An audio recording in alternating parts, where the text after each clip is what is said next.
Exercice 5. Lecture. A.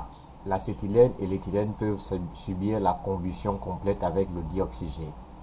On vous demande pour cette première question d'écrire l'équation bilan de ces deux réactions.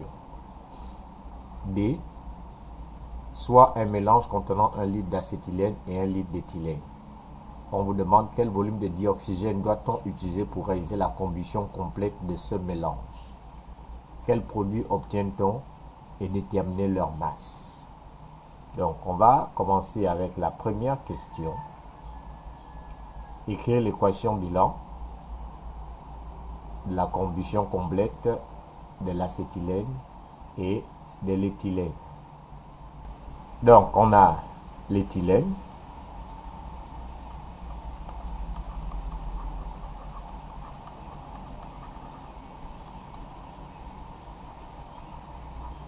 CH2, double liaison CH2, donc de formule brute C2H4. Et on a l'acétylène,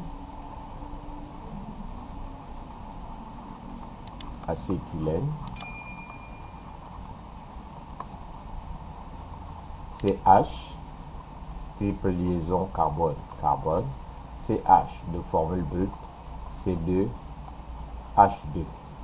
On demande en A d'écrire l'équation bilan de combustion de ces deux hydrocarbures. Équation bilan de combustion complète, il faut le préciser.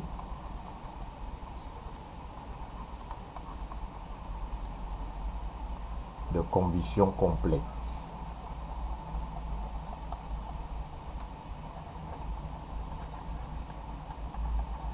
Voilà.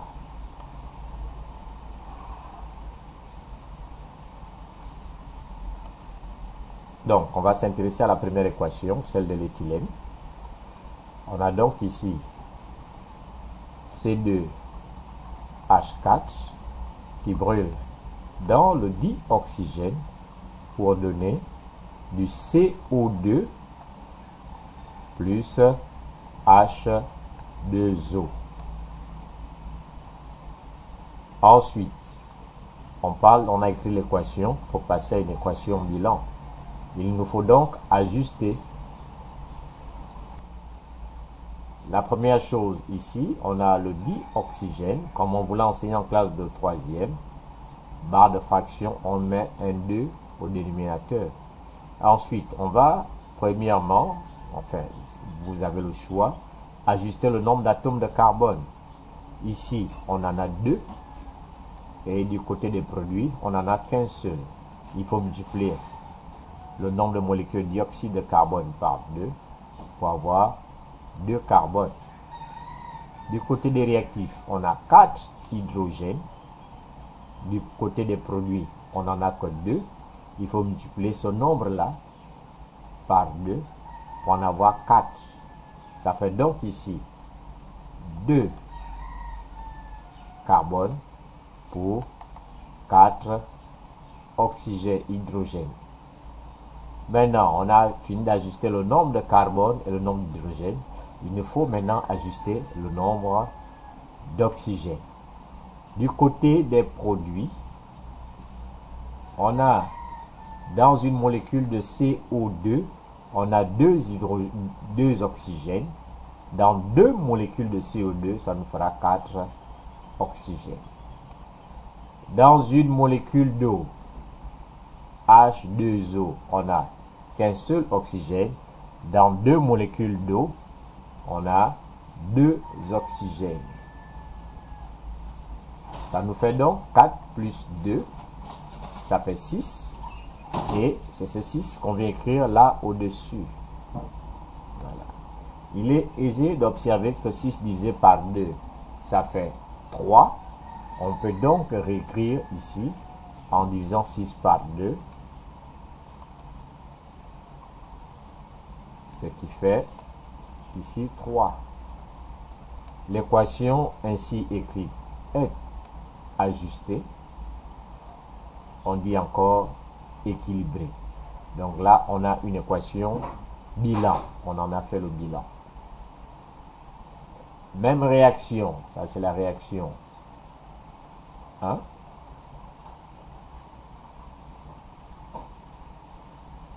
Même chose pour l'acétylène. Acétylène. C2H2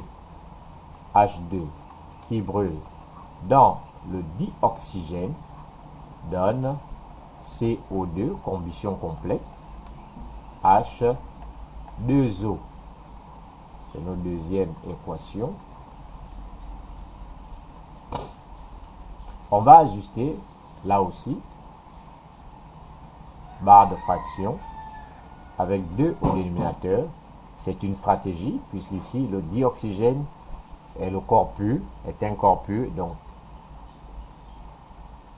en général, lorsqu'on va ajuster une équation avec le dioxygène, voilà comment on va procéder, comme on vous l'a enseigné en classe de 3e.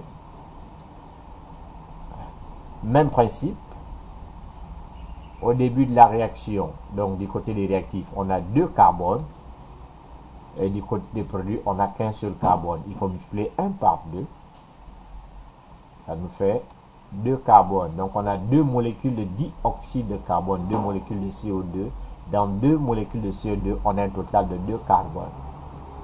On va s'occuper maintenant du cas de l'hydrogène.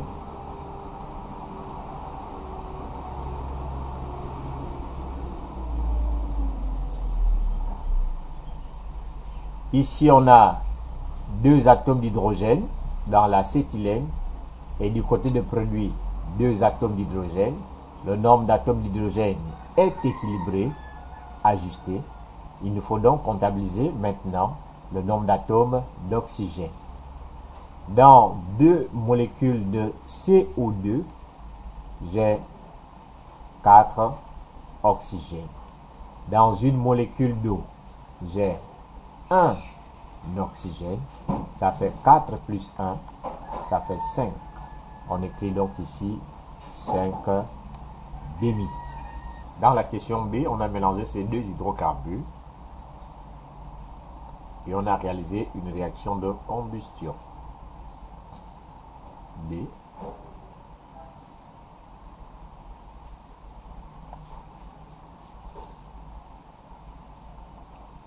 Voilà.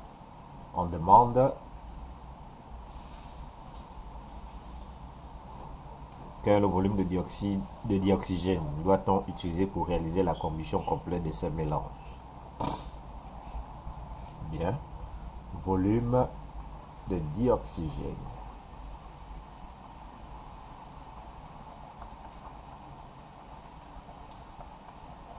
Ce volume, je vais l'appeler VO2.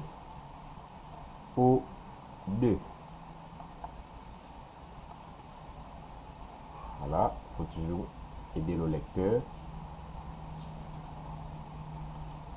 Bien. On a le volume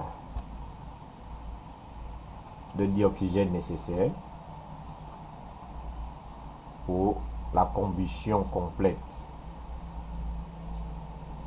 de ce mélange est égal au volume de dioxygène nécessaire à la première réaction E1 plus le volume de dioxygène nécessaire à la deuxième réaction E2. Voilà. Il nous faut donc trouver à quoi est égal le volume de dioxygène pour la première réaction. Or, on a V, le volume de dioxygène dans la première réaction, qui est égal à la quantité de matière de dioxygène dans la première réaction fois le volume molaire. Cette quantité de matière est égale à quoi? Puisque le volume de l'éthylène est connu, Donc pour les 2 hydrocarbures, c'est 1 litre. On aura donc ici, comme on l'a fait en seconde, on va utiliser les grandeurs molaires. Le coefficient ici vaut 1. Là, 3. On a la quantité de matière ici, de C2H4. Et ici, on a la quantité de matière 1 de O2. Donc, cela permet d'écrire quoi? Que la quantité de matière de dioxygène nécessaire pour la première réaction est égale à 3 fois la quantité de matière de C2H4. Et la quantité de matière de C2H4 est égale à quoi? Ça fait ici 3 fois le volume connu de C2H4 sur le volume molaire V1. Donc, c'est ceci, la quantité de matière de dioxygène nécessaire pour la combustion complète dans la première réaction. C'est cette nouvelle relation qu'on va exploiter en écrivant que N1O2 est égal à 3 fois VC2H4 sur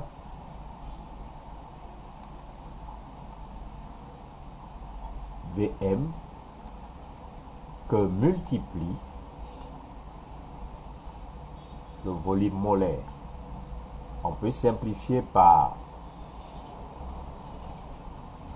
le volume molaire.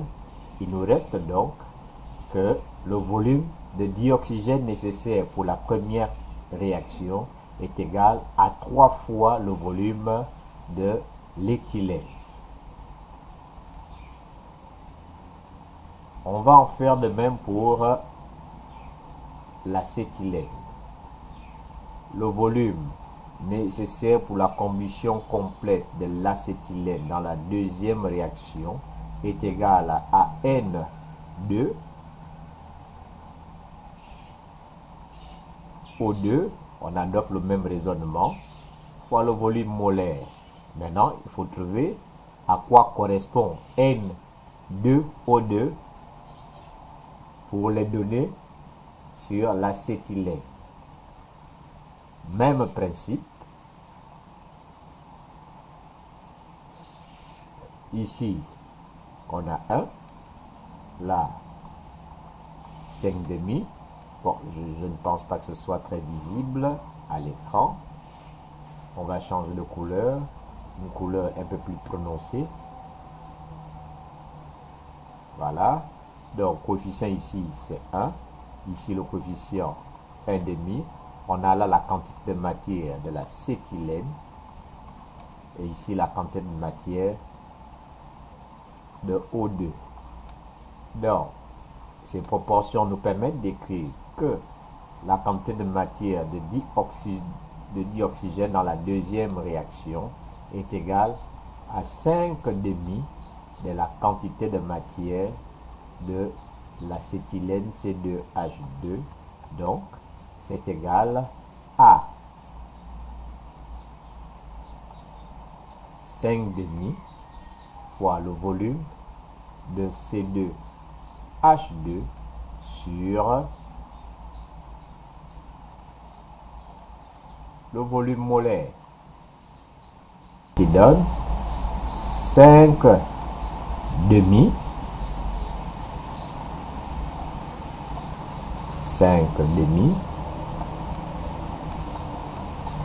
du volume de l'acétylène sur le volume molaire que multiplie le volume molaire. On peut simplifier par le volume molaire.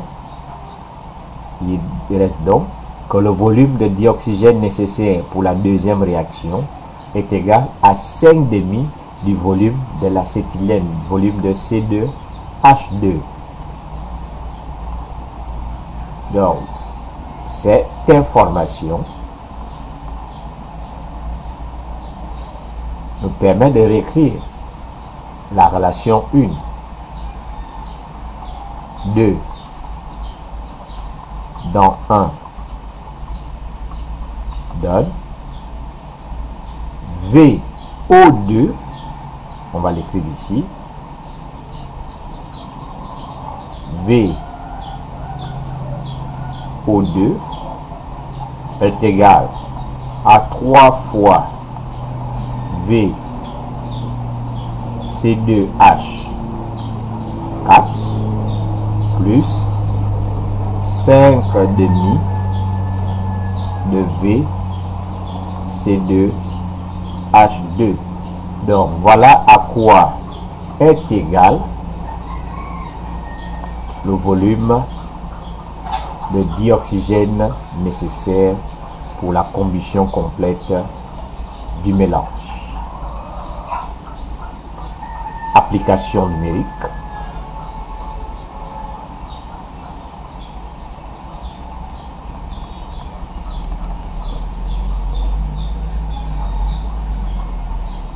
Le volume de dioxygène nécessaire pour la combustion complète du mélange sera donc égal à 3 fois 1 litre plus 5 demi fois 1 litre,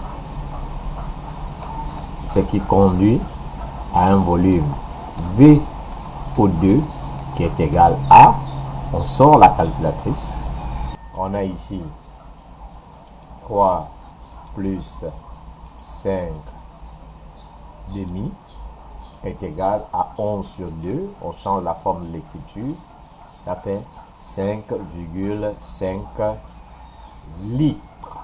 On a donc ici, pour réaliser la combustion complète du mélange, 5,5 litres de dioxygène qui seront nécessaires pour une combustion complète.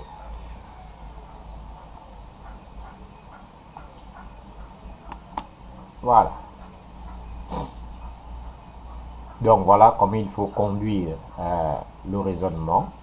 Et comme je l'ai observé, les réactions de combustion que vous avez proposées ont été mal écrites. Voilà. Il s'agit ici de la combustion complète des hydrocarbures.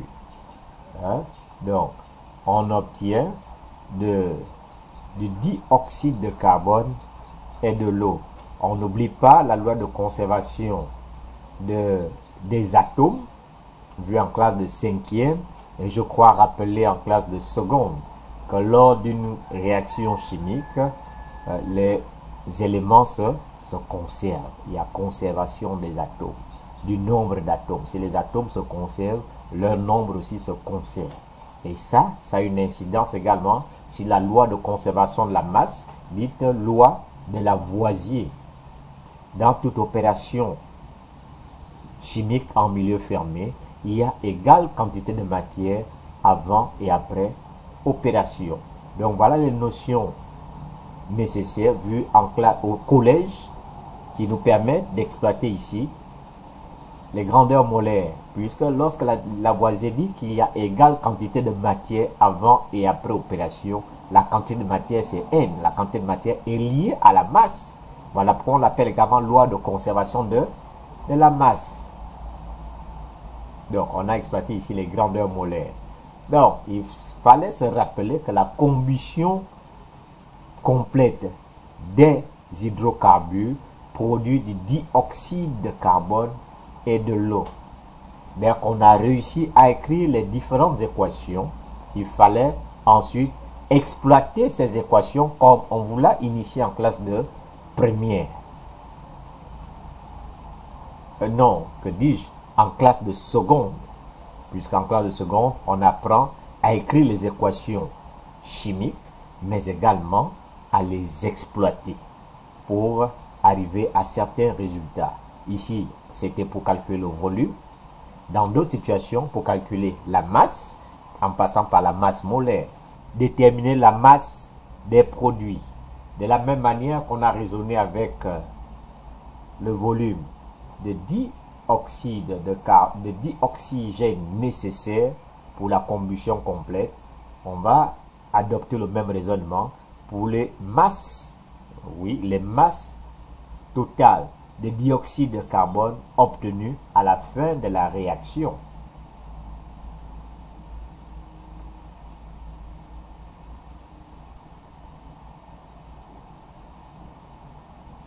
Donc on a fini avec le volume nécessaire. Donc la question avait deux volets. Premier volet, le volume de dioxygène nécessaire. Maintenant, on va trouver ici la masse.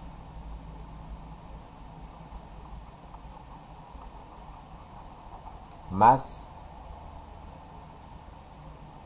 de dioxyde de carbone produit.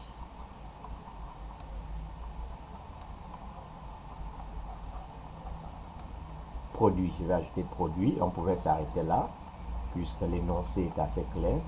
Et cette masse, toujours dit au lecteur, comment on va noter la grandeur? MCO2.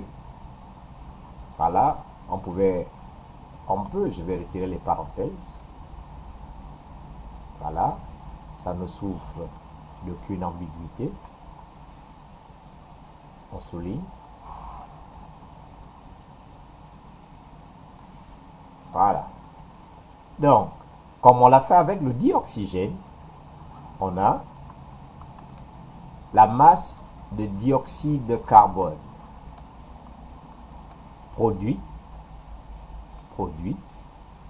la masse de dioxyde de carbone produite, voilà, est égale à la masse de dioxyde de carbone produite dans la première réaction, indice 1, plus la masse de dioxyde de carbone produite dans la réaction 2.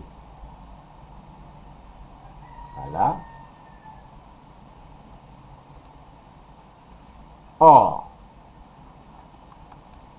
la masse de dioxyde de carbone dans la réaction 1 est égale à quoi? Est égale à la quantité de matière de dioxyde de carbone dans la réaction 1 fois la masse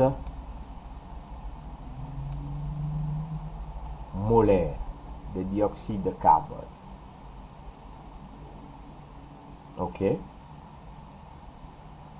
Et la masse molaire, la masse de dioxyde de carbone dans la réaction 2 est égale à la quantité de matière de dioxyde de carbone produite dans la réaction 2 fois la masse molaire de dioxyde de carbone. Voilà. De ces deux réactions, on va déterminer déjà les différentes quantités de matière. Ça donne quoi? Ça donne ici, on peut lier cette quantité de matière au volume de dioxygène nécessaire pour la combustion ou encore au volume initial des gaz introduits. Il est possible que à ce niveau, on ait fait une erreur de calcul. Il est conseillé d'exploiter la donnée de départ, les 1 litre.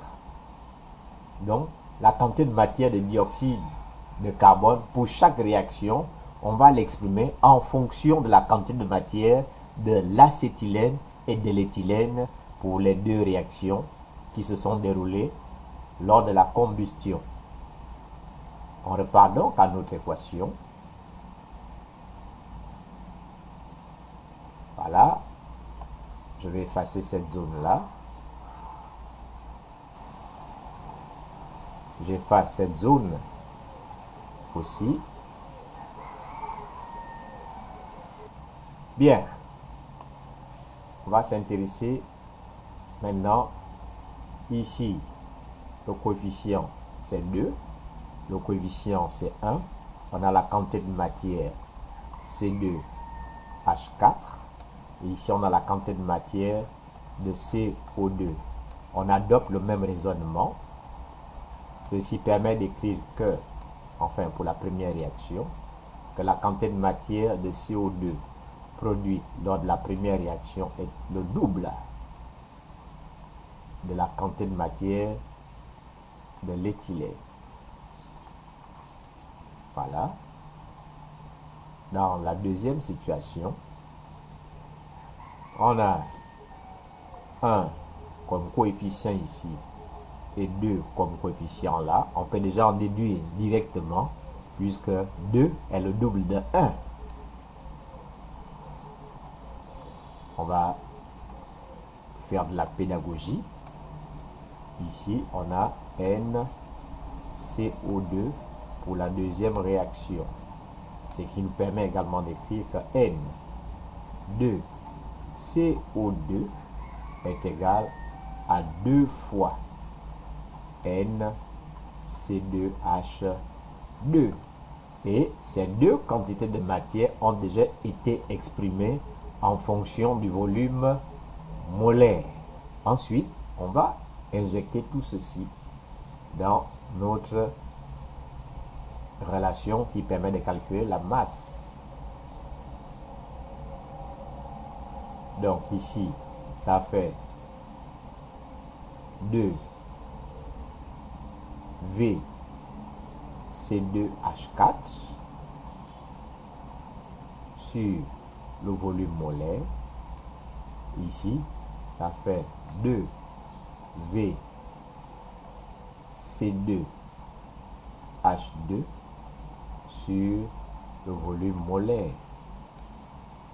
Le tout multiplié par la masse molaire de dioxyde de carbone.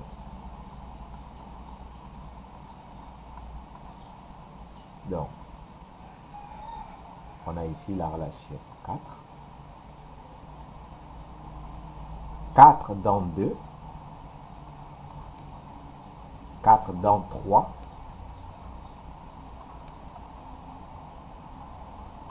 Donne M C O2 est égal à 2 fois M C2H4 sur VM. On va directement mettre la masse molaire du dioxyde de carbone en facteur, plus 2 fois V C2H2 sur VM, le tout fois la masse molaire de dioxyde de carbone. On peut réécrire plus simplement possible de façon à taper 2 et VM une seule fois. Donc ici, on va mettre en facteur. On aura donc ici la masse de dioxyde de carbone produite lors de cette combustion complète est égale à quoi? Est égale à 2 sur la masse molaire de CO2 sur VM, facteur de V C2H4 plus V C2H2. Voilà. On peut encore aller plus loin puisque les volumes sont connus. C'est le même volume. Mais on peut écrire tout simplement, puisqu'il s'agit du même volume,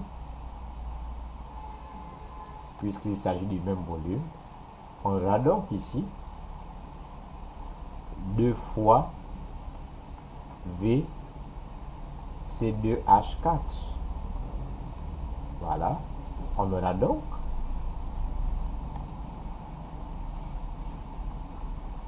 la masse de C2 au 2 pour le cas de cet exercice est égale à 4 fois la masse molaire de CO2 fois le volume de C2H4 sur le volume molaire.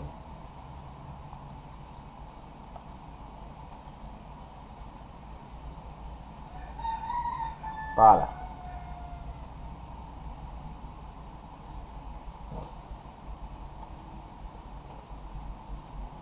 Donc, il nous faut maintenant appliquer tout simplement ça.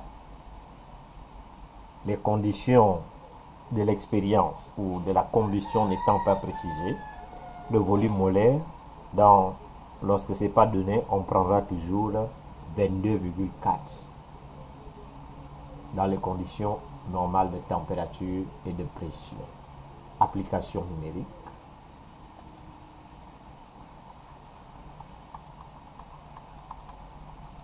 On a la masse de CO2 qui est égale à 4 multiplié par la masse molaire du carbone. Ça fait quoi? Ça fait 12 plus 2 fois 16 fois 1 qui est le volume de l'hydrocarbure sur le volume molaire 22,4. Ça fait donc ici M CO2 est égal à, on va faire le calcul, ça fait 4 fois, en parenthèse, 12 plus 2 fois 16 multiplié par 1 divisé par 22,4. On change la forme, ça fait ici 7,9. Ça fait donc ici une masse de 7,85. Oui, donc 7,86 grammes. Donc, la réaction complète va produire 7,86 grammes de dioxyde de carbone. Ce raisonnement, on l'adopte également pour l'eau. Et pour le cas de l'eau, je vais vous laisser continuer pour vérifier ensuite les résultats. Oui, c'est le même raisonnement. On va exploiter les quantités de matière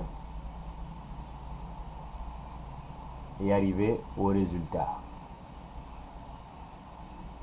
Bien, j'espère que cette session a été pour vous assez instructive. Je rappelle pour cet exercice, il fallait connaître les produits obtenus lors de la combustion complète des hydrocarbures, écrire les équations, bilan des dites réactions, exploiter les équations bilan pour déterminer les différentes relations entre les quantités de matière. Savoir que lorsque les conditions expérimentales ne sont pas données, le volume molaire à exploiter est de 22,4 dans les conditions normales de température et de pression. Je rappelle, 22,4 litres par mol. Voilà pourquoi il faut toujours veiller aux unités des différentes grandeurs. Je suis M. Stacey Mba, enseignant de physique-chimie, et je vous dis à la prochaine.